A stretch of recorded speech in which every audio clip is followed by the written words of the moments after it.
জাতীয়তাবাদী দল বিএনপির ৪৭তম প্রতিষ্ঠাবার্ষিকী উপলক্ষে সাভারে জনসমাবেশ। সাভার থেকে ফয়জুল ইসলামের রিপোর্টে বিস্তারিত। জাতীয়তাবাদী দল বিএনপির ৪৭তম প্রতিষ্ঠাবার্ষিকী উপলক্ষে সাভার উপজেলার ভাগলপুর ঈদগাহ মাঠে এক বিশাল সমাবেশের আয়োজন করা হয়। অনুষ্ঠানে সভাপতিত্ব করেন জনাব খন্দকার শাহ মইনুল হোসেন বিল্টু সাহেব। প্রধান অতিথি হিসেবে বক্তব্য রাখেন হাজী মোহাম্মদ জামাল উদ্দিন, সাবেক সভাপতি সাভার উপজেলা বিএনপি ও সাবেক চেয়ারম্যান তেঁতুলঝরা ইউনিয়ন পরিষদ।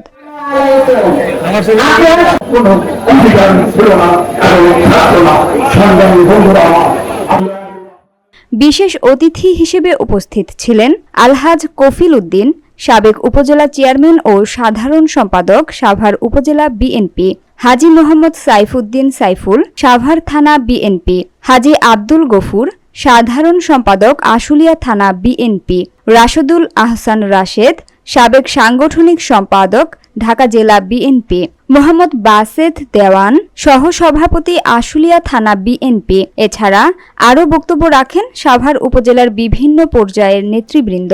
স্বেচ্ছাসেবক দলের পক্ষ থেকে বক্তব্য রাখেন জনাব আব্দুল্লাহ মোহাম্মদ ইউসুফ, সামির, আরিফ, সোহাগ, ফয়সাল সহ অন্যান্য নেতৃবৃন্দ।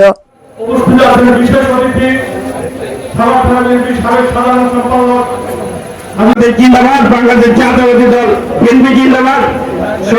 অনেকক্ষণ বসে বসে খালি শুনছেন, কেউ হাততালি দিবেন না কেন?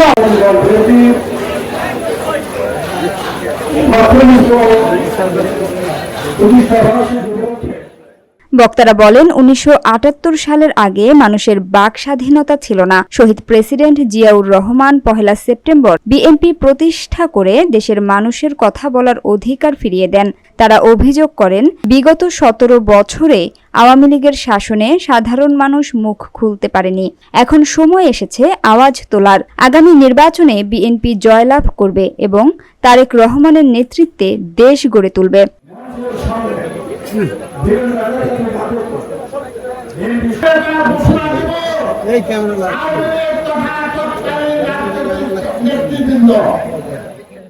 বক্তারা আরও বলেন, দলের নেতৃত্ব নির্বাচনে ত্যাগী ও পরিচ্ছন্ন নেতাদের মূল্যায়ন করতে হবে।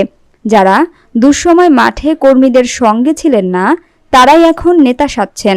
তাই দলের নীতি নির্ধারকদের প্রতি অনুরোধ, যারা দুঃসময়ে দলকে রক্ষা করেছেন এবং মানুষের পাশে থেকেছেন, তাদের যথাযথ মূল্যায়ন করতে হবে।